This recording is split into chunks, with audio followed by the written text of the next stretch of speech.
Hi friends, welcome to our React channel. So நாம் ஒரு இன்ட்ரெஸ்டிங்கான ஜாப் பற்றி இன்றைக்கி பார்க்க போகிறோம். அது என்ன வேலைன்னு தெரிஞ்சுக்கிறதுக்கு முன்னாடி நீங்கள் இப்போ தான் நம்ம சேனல் ஃபஸ்ட் டைம் பார்க்குறீங்கன்னா சப்ஸ்கிரைப் பண்ணிக்கோங்க. அப்படியே பக்கத்தில் இருக்க பெல் பட்டனையும் கிளிக் பண்ணிக்கோங்க. அப்போ தான் நம்ம போடுற வீடியோக்கள் உங்களுக்கு உடனுக்குடன் அப்டேட் ஆகும். ஸோ இப்போ நம்ம என்ன ஜாப் பார்க்க போகிறோம்னா இந்தியன் ஏர்ஃபோர்ஸ் ரெக்ரூட்மெண்ட் தான் பார்க்க போயிட்டுருக்கோம்.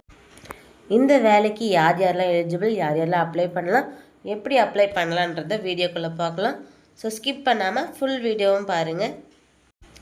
மறக்காமல் உங்கள் லைக்ஸை வந்து நம்ம சேனலுக்கு கொடுத்துட்டுங்க. ஃபாலோ பண்ணாமல் நிறைய பேர் பார்த்துட்ருக்கீங்க. ஸோ எல்லாருமே லைக் பண்ணுங்கள். இப்போது வீடியோக்குள்ளே போகலாம். ஸோ ஃப்ரெண்ட்ஸ், 2026க்கான இந்தியன் ஏர்ஃபோர்ஸ் ரெக்ரூட்மெண்ட் வெளியிட்ருக்காங்க. இதை யார் வெளியிட்ருக்காங்க அப்படின்னு பார்த்தீங்கன்னா ஐஏஎஃப்லேருந்து வெளியிட்ருக்காங்க. ஜாப் கேட்டகரி டிஃபென்ஸ் ஜாப்லேருந்து எடுக்கிறாங்க. போஸ்ட் நேம் பார்த்தீங்கன்னா மல்டி டாஸ்கிங் ஸ்டாஃப் எம்டிஎம்ஸ் போஸ்ட்டுக்காக உங்களை எடுக்கிறாங்க. ஸோ டோட்டல் வேக்கன்சி 6 எடுக்கிறாங்க. ஜாப் லொக்கேஷன் பார்த்தீங்கன்னா HQ maintenance command, IAF, Vimanapuram post office, Bangalore, 5,617 பின்கோடுமே கொடுத்துருக்காங்க. ஃப்ரெண்ட்ஸ், இந்த வேலைக்கு நாம் எப்படி அப்ளை பண்ணணும்னு பார்த்தீங்கன்னா ஆஃப்லைனில் போஸ்டல் மோடில் தான் அப்ளை பண்ணணும்னு சொல்லியிருக்காங்க. இதுக்கான ஸ்டார்டிங் டேட் பார்த்தீங்கன்னா ஜூன் 27, 2026 அப்போ வெளியிட்ருக்காங்க. இதுக்கான கடைசி நாள் அப்படின்னு பார்த்தீங்கன்னா 27 ஜூலை 26 அப்போ நீங்கள் அப்ளை பண்ணி முடிச்சிடணும் அப்படின்னு சொல்லியிருக்காங்க. ஸோ நீங்கள் போஸ்ட்டு போடுறது அங்கே போய் ரீச் ஆகிறது 1 டே இல்லைன்னா 2 டேஸ் பிஃபோராகவே இருக்க மாதிரி அப்ளை பண்ணிவிடுங்க. ஏன்னா நாம் கொடுக்க போகிறது postal mode. So last date வரைக்கும் டைம் வந்து வேஸ்ட் பண்ண வேண்டாம். இதுக்கான அஃபிஷியல் வெப்சைட்டுமே இருக்குது. indianairforce.nic.inல போய்ட்டு நீங்கள் பார்த்துக்கலாம். ஸோ வேக்கன்சி டீட்டெயில்ஸ் பார்த்தீங்கன்னா மல்டி டாஸ்கிங் ஸ்டாஃப் 6 பேர் எடுக்கிறதா சொல்லியிருக்காங்க. ஃப்ரெண்ட்ஸ், அடுத்த எலிஜிபிள் க்ரைட்டீரியா பார்க்கலாம்.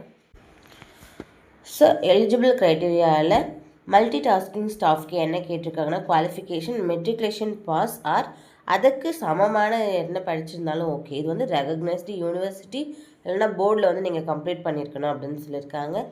அது மட்டும் இல்லாமல் 1 இயர் எக்ஸ்பீரியன்ஸும் கேட்டிருக்காங்க. என்னென்ன இதில் எக்ஸ்பீரியன்ஸ் இருக்கணும்னு பார்த்தீங்கன்னா வாட்ச்மேன், லாஸ்கார்ட், ஜெட்டனர் ஆப்ரேட்டர் இல்லைன்னா கார்டனரில் வந்து உங்களுக்கு 1 இயர்க்கு எக்ஸ்பீரியன்ஸ் இருக்கணும் அப்படின்னு சொல்லியிருக்காங்க. அதுவுமே ஒரு ஆர்கனைசேஷன் இல்லைனா இன்ஸ்டியூட்டில் நீங்கள் வந்து ஒர்க் பண்ணியிருக்கணும் அப்படின்னு சொல்லியிருக்காங்க. அடுத்ததாக இதுக்கான ஏஜ் லிமிட் பார்த்திங்கன்னா நீங்கள் 18 வயசுலேருந்து 25 வயசுக்குள்ளே இருக்கணும் அப்படின்னு சொல்லியிருக்காங்க. ஏஜ் ரிலாக்ஸேஷனுமே நம்மளுக்கு கொடுத்துருக்காங்க. Friends, so caste wise age ரிலாக்ஸேஷனும் நமக்கு இருக்குது. ஃப்ரெண்ட்ஸ், எஸ்டிஎஸ் பிரிவினராக இருக்கீங்க அப்படின்னா அவங்களுக்கு 5 வருஷம் எக்ஸ்ட்ராவாக கொடுக்குறாங்க. ஓபிசியாக இருந்தீங்கன்னா 3 வருஷம் கொடுக்குறாங்க. பிடபிள்யூபிடியிலேருந்து நீங்கள் ஜென்ரல் இல்லைனா இடபிள்யூஎஸில் இருந்தீங்கன்னா 10 இயர்ஸ் கொடுக்குறாங்க. பிடபிள்யூஆர் இருந்து எஸ்டிஎஸ்சியாக இருந்தீங்கன்னா 15 இயர்ஸ் கொடுக்குறாங்க. பிடபிள்யூபிடியாக இருந்து ஓபிசியில் இருந்தீங்கன்னா 13 இயர்ஸ் கொடுக்குறாங்க. அது மட்டும் இல்லாமல் நீங்கள் ஒரு எக்ஸ் சர்வீஸ் மேனாக இருக்கீங்க அப்படின்னா ஆஸ் பர் கவர்மெண்ட் ரூல்ஸ் படி உங்களுக்கு ஏஜ் ரிலாக்ஸேஷன் கொடுக்குறாங்க. அடுத்தது இதுக்கான சேலரி டீட்டெயில் பார்த்தீங்கன்னா லெவல் 1ல் உங்களுக்கு பே பண்ணுறாங்க. As per 7th CPC pay matrix படி உங்களுக்கு சேலரி கொடுப்பாங்க. தென் செலெக்ஷன் ப்ராசஸ் பார்த்தீங்கன்னா written test based on minimum educational qualification. So நீங்கள் என்ன படிச்சிருக்கீங்களோ அதுக்கேற்ற மாதிரி உங்களுக்கு ரிட்டன் எக்ஸாம் கொடுக்குறாங்க. என்னென்ன சப்ஜெக்ட் வரும்னு பார்த்தீங்கன்னா general intelligence and reasoning, numerical aptitude, general English, general awareness. அதாவது லாஸ்ட்டாக உங்களுக்கு டாக்குமெண்ட் வெரிஃபிகேஷன் பண்ணி உங்களை செலக்ட் பண்ணுறாங்க. அடுத்ததாக இதுக்கு எப்படி நம்ம அப்ளை பண்ணுறது அப்படின்னு சொல்லிட்டு பார்க்கலாம்.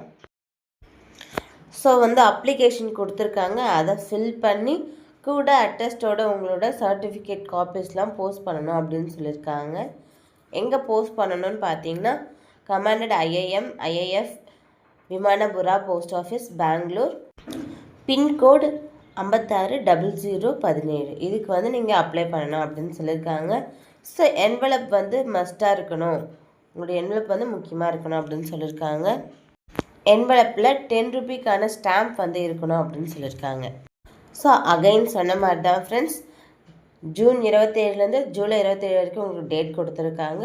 உங்களோட அப்ளிகேஷன் பிஃபோராக ஒரு 2 டேஸ் போய் சேர்கிறதுக்கு மாதிரி நீங்கள் வந்து அப்ளை பண்ணிவிடுங்க.